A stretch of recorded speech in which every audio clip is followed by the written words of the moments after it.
So hello guys, so for today's video, ipapakita ko po sa inyo guys kung anong nangyari po dito sa sasakyan ko. Kung sino man sa inyo maka-encounter ng tulad ng ganito guys, itry nyo gawin yung ginawa ko. So yung nangyari guys, kapag malakas yung bounce ng sasakyan ko, tumatama dito sa gilid ng mudguard, yan yung gulong ko, tumatama dyan. So napakadelikado yan po guys, baka maputukan kayo sa daan. Lalo na pag dalawa yung pasahero nyo doon sa likod, yung passenger nyo, lalo siyang didiin ng malakas. At saka so yung pagbiyahe nyo po, delikado po yan, lalo na nasa long drive po kayo. So ito lang po guys yung gagawin ko. Tinanggal ko po yung gulong dyan, at saka para makapag-access ng masyado dyan po sa likod, at saka i-jack nyo lang po, i-jack nyo lang ng pataas para magbakante yung gulong, at saka tanggalin nyo po. So ang nangyari ganito, tinanggal yung gulong, mas malaki yung space na maka-access po kayo dyan sa loob. Kung ano man po pwede nyo gagawin, kung ano man po pwede nyo magamit dyan, mas may space po kayo dyan sa loob. So tatanggalin nyo po yung gulong. So ito guys, tatanggalin ko muna yung gulong.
So pag natanggal na po yung gulong guys, so ito na po yung gagawin nyo. Ginamitan ko po siya ng martilyo. At saka yung martilyo po, binalot ko po ng tela, na para pag pinalo nyo po, hindi po masusugat yung pintura. At saka huwag nyo masyadong lakasan po yung pagpalo guys, para hindi masisira yung edge nya, hindi ma-disalign yung forma ng mudguard. So dandahanin nyo lang po hanggat sa magbibend siya ng maayos. So ayan, binalot ko po ulit, pinalitan ko kasi medyo sira na po yung isa. So dinoble ko ulit. Ayan, kung makikita nyo po guys, pag tumama siya, nagbibend siya papasok. So ganyan lang po yung gagawin nyo guys, hanggang tuluyan siyang mabend ng maayos. So ayan guys, so ito na po yung resulta niyan. Yun, dandahanin nyo lang po at para makinis pa rin po yung gilid ng mudguard nyo. Yan, kung nakita nyo po guys, maganda na pong pagka-bend niya sa loob. At saka hanggang dito po sa may likod. Yan, para hindi pa rin masira yung pintura guys. At saka hindi, kumbaga yung pintura niya guys, hindi mabigla, hindi siya bibiyak-biyak. Kaya dandahanin nyo lang hanggat maaari. So yung isa pa pala guys, yung pag-jack, illegal po sana yan, hindi po sana yan pang matagalan jack pro.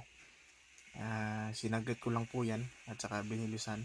Kung may car stand po kayo guys, mas maigi po na gamitin yung car stand para safety yung pagtrabaho nyo po dyan sa ilalim, at saka hindi delikado. Kasi yan po, yan, napakadelikado po yan jack. At saka malaking pinsala po guys sa sasakyan pag mangyari po na yan po ay bumigay. So yan lang po guys.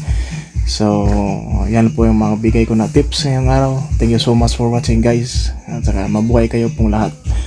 Paki-like and share guys pag useful yung video ko. Thank you.